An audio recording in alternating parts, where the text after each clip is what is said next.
Saya lari, baru berapa meter lari, itu tiba-tiba detakan jantung kencangnya luar biasa, hebat banget. Waduh, ngeri banget ya itu. Waduh, jangan ditanya gimana ngerinya gitu. Hai teman-teman, kembali lagi dengan saya Puspita Miao Dan saya Bang Joko di acara Ngopi, ngobrolin perkara anxiety. Mantap.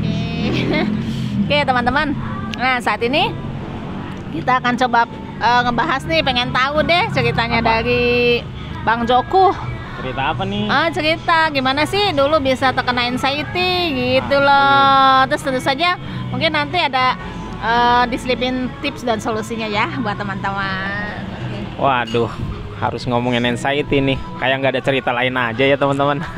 Jadi kita harus flashback nih, nginget-nginget dulu kok bisa sih kena anxiety. Ya namanya hidup ya, nggak tahu gitu apa namanya, kok tiba-tiba kita yang dulu pengennya sih happy terus, pengennya senang terus, namanya hidup. Terkadang ya namanya hidup itu kan nggak selalu happy, nggak selalu senang, selalu ada perputarannya gitu loh. Kadang seneng, kadang nangis, kadang sehat, kadang sakit. Ya termasuk saya dulu ketika lagi sehat-sehatnya, lagi waktu itu kebenaran waktu masih sangat muda banget sih, waktu masih usia produktif gitu loh, pas ganteng-gantengnya. Sekarang juga masih produktif. Waduh. Maksudnya itu tuh lagi ibaratnya tadi lagi iyalah, lagi semangat-semangatnya, lagi inilah, lagi ngetop-ngetopnya di sekolah. Artis kali. Iya, jadi gitu teman-teman. Jadi awal kali, pertama kali anxiety itu kan diawali sebenarnya sih nggak langsung anxiety, tapi gangguan lambung awalnya sih. Jadi kalau bisa jadi mah atau kembung gitu loh. Awalnya tuh kembung, asam lambung naik pokoknya. Tapi itu tuh diawali dengan beberapa kejadian. Jadi saya itu kan sebenarnya jarang pulang gitu loh. Jarang pulang, kemudian makanan juga nggak teratur, karena sering bukan ngerokok, kadang-kadang sih dulu. Atau ngopi atau makannya juga ngasal gitu loh. Seringnya pakai Indomie yang instan-instan lah, karena masih sendiri kan gitu. Kemudian pernah suatu kejadian itu saya sakit di dada saya tuh sakit, tapi di luarnya bukan di dalam perasaan, tapi sayanya sakit gitu loh, kayak di tulang dada gitu loh. Terus dipijit-pijit sampai pulang ke rumah, kemudiannya udah biasa aja gitu loh. Nah suatu kejadian, jadi ceritanya itu bulan Ramadan di puasa pertama itu, pas buka makan gorengannya kebanyakan. Padahal sih habis makan aja sebenarnya kan kenyang banget. Tapi setelah makan penutupnya gorengan, bakwan. Banyak ya, bukan banyak banget sih, cuman intinya sih balas dendam aja gitu loh. Karena ngiler banget kan. Nah, itu kembung tuh, udah mulai kembung banget. Nah, habis kembung itu tetap kan mau taraweh gitu loh. Nah, berangkat deh, pokoknya paksain tarawih, padahal sih itu posisi lagi kembung. Nah, pas di masjid itu kembungnya belum kelar-kelar. Saya pikir nanti habis sholat isya, nah selesai sholat isya itu kembungnya hilang atau udah reda gitu loh. Ternyata makin jadi kembungnya. Kembung kan itu seperti sesak di perut ya, masih di perut ya, sesaknya tuh kayak begah banget gitu loh. Begah kencang perut, kayaknya tuh nggak nyaman, pokoknya gerak-gerak tuh nggak nyaman. Kayaknya tuh makin kencang, kayaknya udah makin nggak tahan. Akhirnya ya udah deh, nyoba ke toilet dulu, digimanain pokoknya dikeluarin nih angin yang ada di perut, kayaknya kenceng banget itu. Nah pas setelah itu nggak keluar juga anginnya, sedikit tak makin kenceng. Waduh, ini nggak bisa terus-terusan gini ya, udahlah pulang aja. Nah pas pulang di perjalanan itu, yang tadi kembungnya di perut, begahnya di perut, itu lari ke dada, pindah ke dada. Nah ini luar biasa, pas pindah begahnya itu ke dada, itu menjadi sesak yang hebat, debar-debar kencang, luar biasa pokoknya. Seperti seakan-akan, wah, saya pengalaman itu kan pengalaman pertama kali. Saya anggap itu adalah, waduh jangan-jangan ini serangan jantung nih, karena debar-debar kencang, keringat dingin, semuanya keringat ngucur deras banget, terus ketakutan. Ini kenapa begini gitu loh, keperasaan begini kenapa? Makin kencang, akhirnya saya minta tolong sama orang di jalan, saya minta tolong buat dibawa ke rumah. Terus nyampe ke rumah, ada ayah saya yang lagi di masjid, harus dipanggil itu. Ayah saya langsung dipanggil lagi sholat tarawih. Kemudian ya langsung dipijit tuh. Kebetulan bapak saya itu kan terapis pijit gitu. Jadi ya alhamdulillah tuh anginnya keluar, terus saya udah tenang. Udah tuh, udah mendingan tuh. Udah mendingan, kemudian beberapa hari kemudian, 3 harinya atau 4 harinya gitu loh. Nah, masih bulan puasa itu kan. Saya pergi ke masjid lagi pas asar. Sebelum asar itu saya itu dulu push up dulu, kalau nggak salah 100 kali waktu itu. Waktu bulan puasa itu tuh 100 kali udah enakan gitu loh, jadi seger gitu loh kan. Terus asar, nah pas asar saya masih ingat banget pas berapa rakaat itu langsung keringet dingin tiba-tiba gemetar hebat, kayak lemes banget, kayak mau pingsan pokoknya.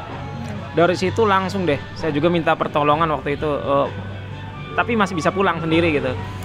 Nah pas pulang kita langsung ke sana, ke mana, ke klinik. Nah ke klinik minta ditensi, dan tensinya 170 sekian. 170 sekian itu kondisi lagi debar-debarnya kencang gitu loh, udah pokoknya debar-debar kencang.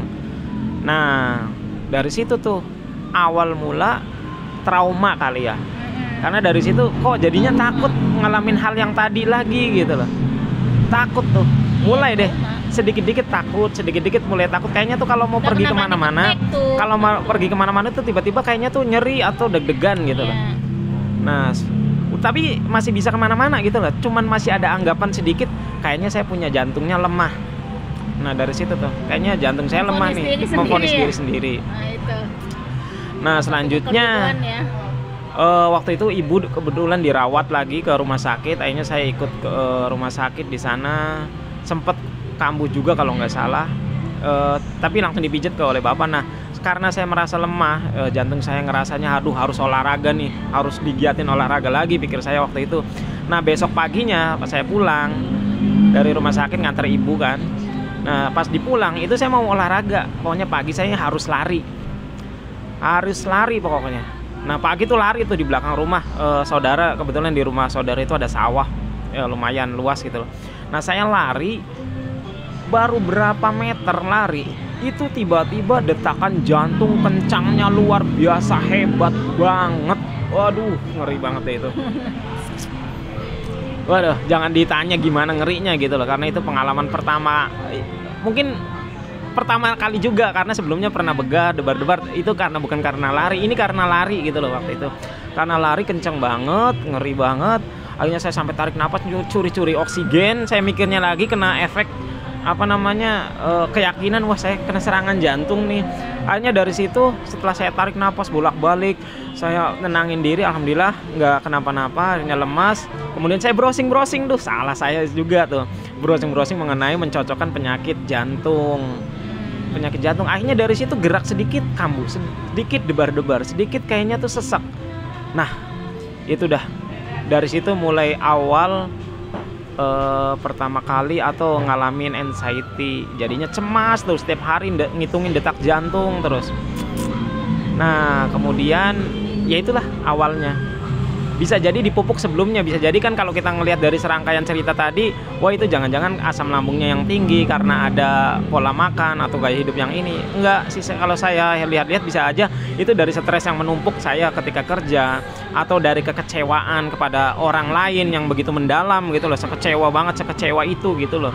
Mungkin lama kecewanya. Ya jangan dibuka juga itu mah. Waduh, perkara mantan itu mah. Nggak bercanda. Intinya sih mungkin pernah ada sekecewa banget berapa tahunan, mungkin ya 2 tahunan gitu loh. Akhirnya itu menumpuk mungkin, dan meledaknya pas ketika itu gitu loh. Yang diserang adalah lambung yang memang lemah ketika itu. Ya akhirnya ya lo gitulah ceritanya. Untuk solusinya ya kita part 2 deh ya. Nanti lanjut di part 2 aja ya. Ya jadi seperti tadi ya, ternyata kayaknya banyak juga teman-teman yang mungkin mengalami hal yang sama ya. Awal mulanya dari seperti yang tadi Bang Joko ceritakan. Jadi bisa saya ambil kesimpulan nih ya. Kan dari selama perjalanan saat itu waktu masih sakit, get anxiety, psikosomatis ya, lebih dominan, lebih banyaknya itu kan gangguannya di area dada ya. Iya betul. Area jantung. Nah ternyata itu karena awal pertama kali terkena gangguannya, dan awal panic attack-nya itu di situ. Iya betul. Traumanya di situ, makanya berulang terus ya. Ini waktunya udah habis nih, udah mau 10 menit. Nanti kita Oh ya, di lanjut waktu. ya Oke. Ya nanti lanjut part 2 ya, teman-teman. Pokoknya teman-teman nanti lihat ya. Insya Allah, oke. Assalamualaikum warahmatullahi wabarakatuh.